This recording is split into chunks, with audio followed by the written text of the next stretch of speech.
May adlaw mga kaigsunan, kini lain na sad nato nga episode sa Kabilin ug kini ang inyong host si Jojo Bersales. Akong gigunitan karon ang 1 peso emergency notes nga gi-issue sa Philippine government dinhi sa probinsya sa Sugbo niadtong Disyembre 29, 1941. Tukion nato karon nganong napugos ang Cebu pag-issue aning gitawag og mga emergency notes or guerrilla money niining atong episode karon sa Kabilin.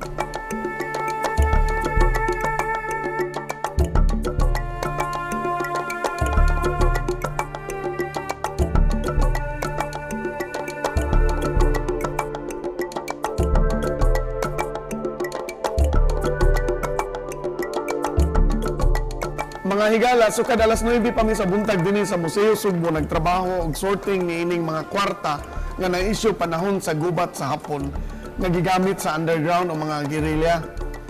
Nadiskubre kini sa Provincial Treasurer's Office o gidala diri niadtong Nobyembre 23. Og first time ni sa kasaysayan sa tibuok Pilipinas nga ang usa ka dakong Provincial Treasury nakatago di ay og mga guerrilla notes.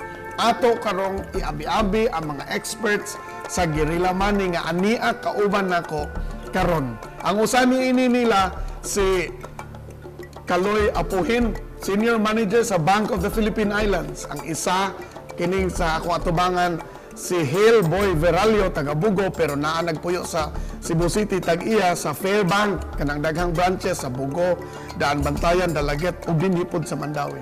Ning tabang sila because kay bawo sila mo deal og mga kwarta kay mga manager og bangko og tag-iya og bangko. Si Hale og si Kaloy collectors sad ni sila, so naa ni sila yung mga collection nga ingon ani nga happy kay ni sila ato nga naay mga inani og ato silang ikaabi-abi karon og unsay ilang ikasulti bahin niining atong spectacular find of the province of Cebu.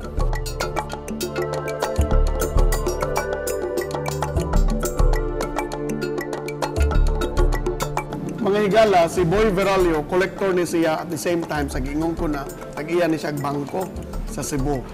Malo na siya katuig nagkolekta o makaingon na kita nga expert na gini siya sa guerrilla nga kwarta.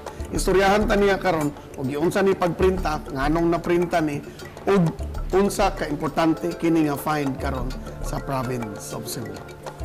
Kining kwartaha Jo, panahon sa pagsugod nagatake sa Hapon sa Manila nga didto ang mint ug ang printing press. Wa man to maabot dayon dinhi sa Cebu ang gubat.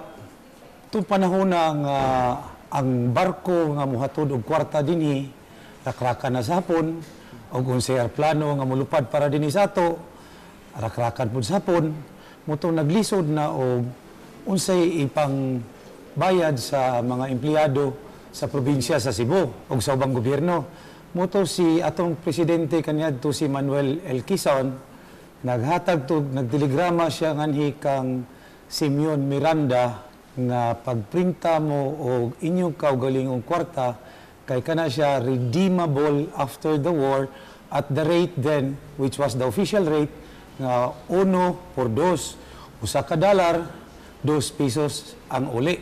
Kini si Simeon Miranda nagpurma ni siya komitiba, ilang nadesidihan nga si Humalon, Julian Humalon, mo disenyo ining kwarta.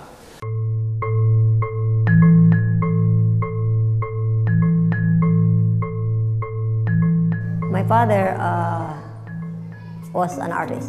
He studied fine arts. He's the first graduate of fine arts from Cebu. That's why he was called to print that war notes because they know that he was an artist. So the first thing that he was asked was, is this the artist? And he thought that what's wrong with being an artist. When I learned that my father was designing money, I said, wow, you could have been rich, you know, because you're designing money.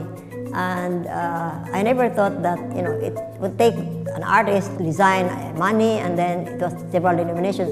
And of course, when we learned this, he let us see the real, you know, the original ones that he was designing, because we have also a collection of money. I mean, coins and also notes. And so this is a very important part of the collection. I remember that my father was telling about the dangers during the time that he was printing the money. I said, why should it be dangerous? You are not a soldier. He said, it was something like you are pro, Americans or against the Japanese. So anybody who is like that is considered an enemy. So he was also a warden. So they were patrolling the area. He was serving also in the army in Ormoc. He was even going to inspect boats that would be leaving in Ormoc Wharf, and then he would, without his signature, they would not leave, something like that. And so he was serving, so to say, with the army. And unfortunately, they said his head, I don't know if it's Commander Miranda or somebody, and he said that it was not recognized by the government later. That's why all those members under this general, he was a general, and they said they were not paid. How do you call this? Back pay during as guerrilla, So he never got anything for that too.